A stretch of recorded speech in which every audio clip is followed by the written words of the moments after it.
Chef Tracy, your mobile kitchen chef with American Heart Association. We're going to make a Southwest style bell pepper. And we have 4 green bell peppers here. I'm gonna go ahead and slice through the stem. Who doesn't like a stuffed bell pepper? And this can be a great alternative to breakfast if you're tired of pancakes or just plain eggs. You want to add sneak vegetables in. This would probably be a really good dish to give to kids. You're trying to sneak vegetables into their diet. And again, it's heart healthy. All the more reason to love this recipe. So what I just did was slice that bell pepper in half, and I'm just carved a little line straight through there to get through that area where the ribbing and the seeds live. Again, I'm going to do that by just carving there. So I do a little slice line. I'm going to put each of them on the board, the sheet pan, once I'm done slicing off, and hold it there until I have the mixture ready. We have an egg mixture that we're adding, and in my little trash bowl I'm adding in the little seeds that are a little stubborn to come out. And I'm just turning the stem towards myself to pop that off. And just keep doing that until you have all of your bell peppers prepared. We've preheated our oven to 375, and I just got the signal that it is ready to go. We finished off our bell peppers. Our 4 bell peppers were cut in half, stems removed, seeds and ribbing removed. So those are ready on my little cookie sheet here to fill up with the egg filling that we're gonna add. So I'm gonna start off by adding 4 eggs to a large bowl, as well as 2 egg whites.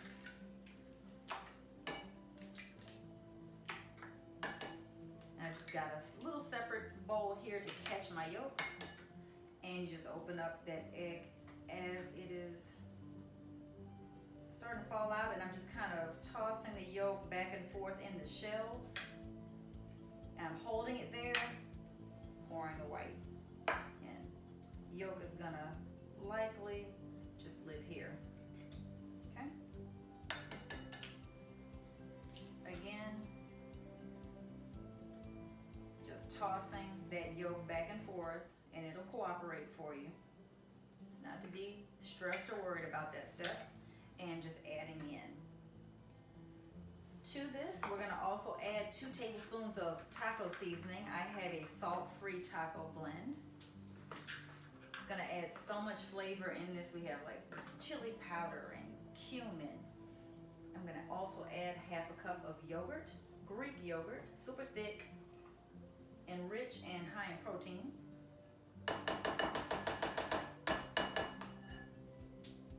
And I'm going to take a wire whisk and just whip that all up together. Being careful not to make a mess, but we'll clean as we go. And I'm kind of slapping the bottom of the bowl to kind of break up my yolks as I'm whipping. And it's making this like beautiful, creamy, seasoned filling. If you hold your arm closer into your side, you won't get as tired as fast when you're using a wire whip. So that's a good rule if you're ever making whipped cream. Okay, I'm just stirring, and whipping. So that looks pretty good. We're gonna move forward with adding our chopped vegetables. So we start that with our green chilies. The recipe will call for a small can of green chilies, about 4 ounces, but we do have fresh ingredients. We prefer fresh. So we'll cut this jalapeno in half lengthwise, and then we'll cut it lengthwise again in half. And because the green chilies in the recipe are requested as a mild green chili, we're gonna remove the seed and ribbing from this jalapeno so that we can have a mild green chili.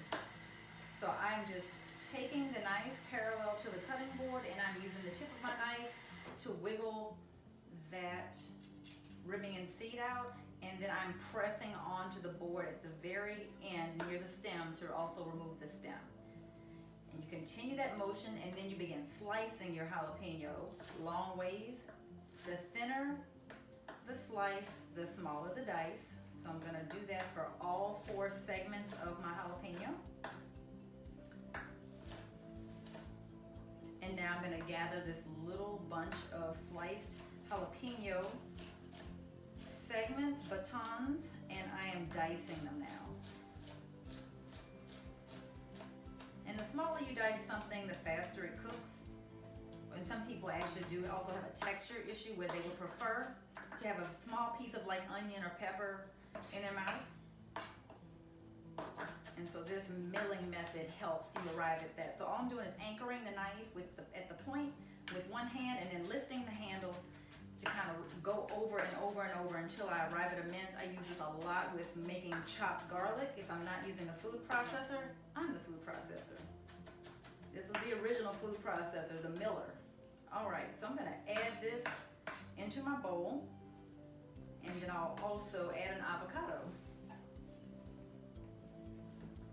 When you're slicing an avocado open, you can start at the stem, just using the point, and then rotate the avocado around your knife. I'm not moving the knife, I'm moving the avocado. And it returns to that same part where we began, and then you twist. Another option, so that you can get the pit out a little easier, is to start at a point, the very opposite point of where you began, and you make sure you make a quarter out of these. So now I have 4 parts, and that pit goes right into my compost, and I'm just gonna pick out parts of that pit that were a little stubborn. And then we can peel off the skin or even cut it out. I'm just gonna slide my knife using a similar method that I did with that jalapeno, and scraping a little bit because there's some good avocado meat there. I'm just gonna carve that guy out. Sometimes it will peel, just depends on what your avocado skin is doing.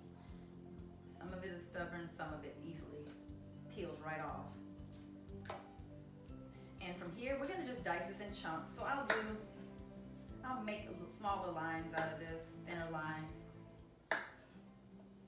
And then I will come back through and dice them, just a couple of them at a time.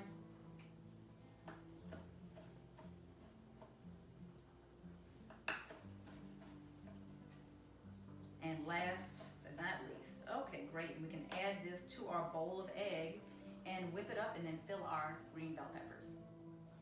We've got our egg mixture almost ready. We've got the avocado and the diced jalapenos in the place of the diced green chilies folded in.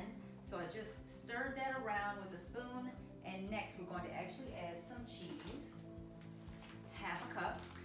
I'm gonna also fold that in, and then we're going to fill these wonderful bell peppers up. More folding. This looks amazing. I can only imagine how it's going to look when it's completed. Alrighty. So I'm just gonna take like a 1/3 cup measure, just something small enough. And I'm gonna fill up each one of these bell peppers. And it says just until the edge, because keep in mind this is egg and it's going to leaven a bit, and you don't want to overfill. So that should be good. Now that we've gotten all of our bell peppers completely filled right up until that ridge, we're gonna put this into a 375-degree oven that we preheated.